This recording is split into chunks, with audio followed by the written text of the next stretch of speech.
Oh man, yeah. I usually don't make videos like this, to be honest with you. Uh, I try to like kind of focus on more positive things and more like kind of fun, goofy things. But I mean, I do want to focus on a positive thing here, and that's the legacy of a Mr. John Sykes, who is for sure one of my favorite guitar players of all time. I mean, the influence that guy's had on me is just profound, and he hasn't done anything in a while. His career kind of, um, he was kind of there and then gone. I mean, he hasn't really put out with anything since like probably like mid 2000s. But yeah, I've always loved John Sykes playing. Um, I remember the first time I ever heard him was uh, a band called Thin Lizzy, who I'm sure most of you guys know.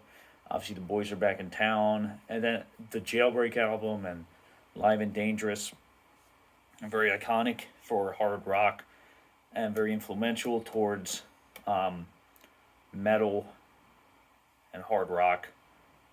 Even though they kind of weren't they weren't like a heavy band, but they essentially, their whole thing was they had this guy named Phil Lynott, who was this black Irish guy who he just stood out because he was just one of a kind. Honestly, like you don't like that alone. Musicians from Ireland generally don't get that. There's not like a huge area. Like you have Thin Lizzy and U2 and the Pogues, obviously, and like the whole Celtic thing. But Phil just stood out as being like this cool character who created a band that was very guitar heavy with lots of guitar harmonies, cool riffs, cool parts, and they really focused around that twin guitar sound that was based around Brian Robertson and Scott Gorham, who are the most iconic Thin Lizzy guitar duo, let's be honest here. And mix that with Phil's poetry, because he was a poet. He was way more in line with Bruce Springsteen than he was with Robert Plant, like he wasn't your typical singer that you'd have in a band like that. So being a fan of more poetry and kind of rootsier rock and roll, and also being a guitar player who's likes cool riffs and cool solos and hard rock, I was very attracted to the band. So they had a lot of different cool guitar players, and John Sykes was kind of picked up with them at the end of their career, and they did a pretty cool album called Thunder and Lightning, which is the first time I heard him was on the song Thunder and Lightning. And I remember just hearing the song and being like, man, this is a different sound for Thin Lizzy. And, it's got this real cool,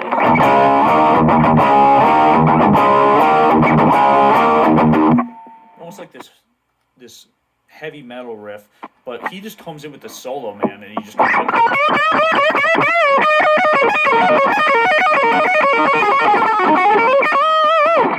Yeah, and he's just doing this crazy stuff.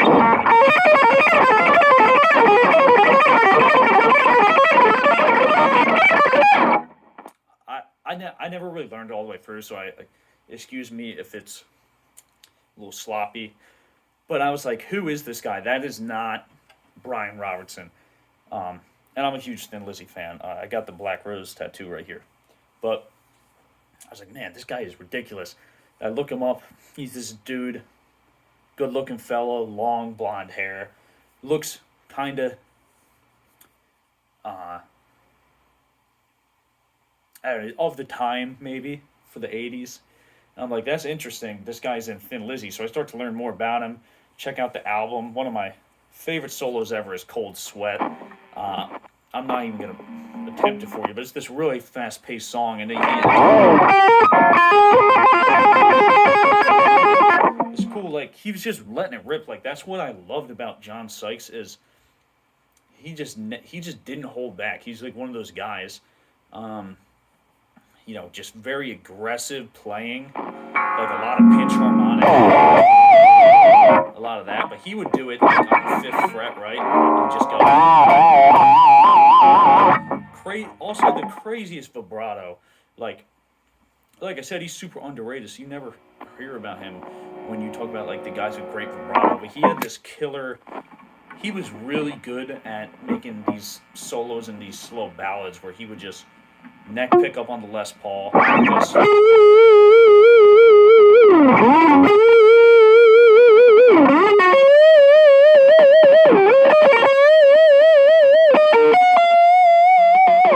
just such a cool sound.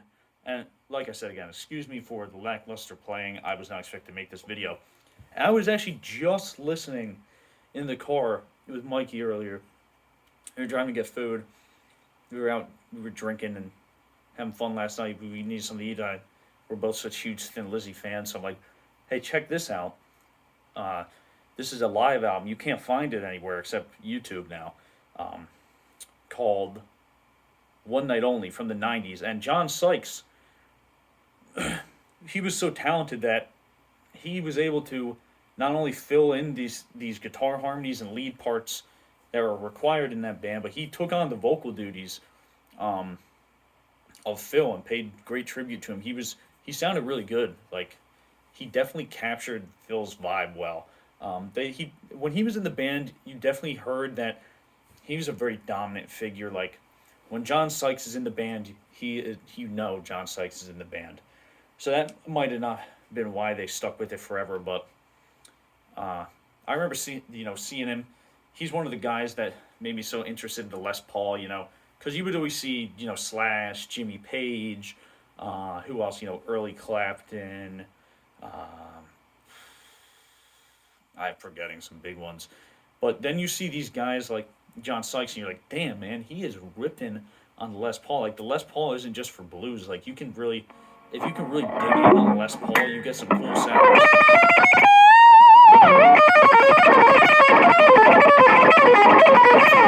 Yeah, and like I said, I'm not as good as John Sykes, but crazy guitarist. And then he's best known for being in Whitesnake. So he did the big Whitesnake album. So you got Still the Night.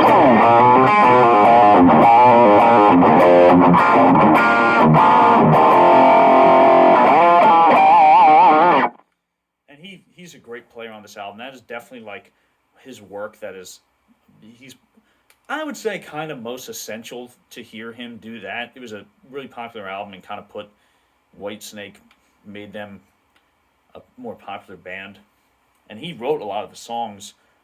Is This Love is on there. And I don't always go back to Whitesnake. I mean, they're a cool band, but it's just not something that's been on my radar in recent times. But he was also on...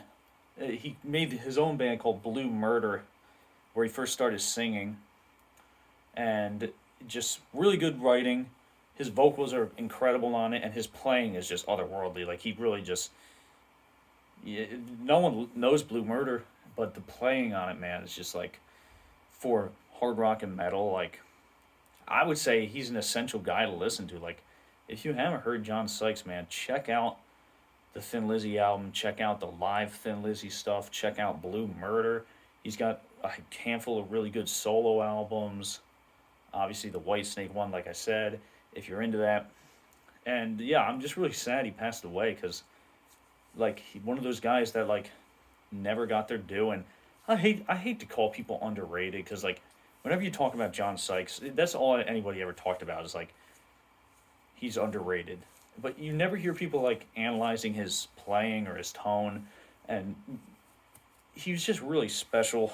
Like, he had his own voice on the guitar. He was distinctly himself. You definitely hear his influence on guys like Zakk Wylde. Like, he was kind of the Zakk Wylde before Zakk Wylde. He was really fast, alternate picking pentatonics, pinch harmonics, like very, you can hear, I'm sure Zakk was listening to John and picking up, and he probably thought the same thing I'm talking about, like, damn, this guy's got a cool sound, he looks cool, he's got the Les Paul, he's ripping it, these pinch harmonics sound crazy. So, and then being a Thin Lizzy fan, I always thought it was so cool how much he loved Phil Lynott. And after John had his big stint with Whitesnake and trying out his own music, he went back to Thin Lizzy and did that for probably like 10 years. He was the front man of Thin Lizzy. This is before Ricky Warwick joined, and they became Black Star Riders, which I think is really great stuff too. And I almost think that Ricky captured the Phil vibe a little better than John, but John is just such a dominant figure whenever he's playing. I've been listening to a lot of Thin Lizzy lately. They're one of my favorite bands, and just it's always good to just listen to all their stuff and just rediscover what made them so great. So it's just strange that I was just listening to this guy earlier who's been in my life for so long. Just always like, whenever people like ask me my favorite players, like John Sykes, he always pops up in my head. I'm like, yeah, always love John Sykes.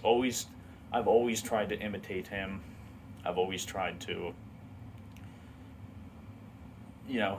just like, here's a slow song. Okay, what would John Sykes do here? Okay,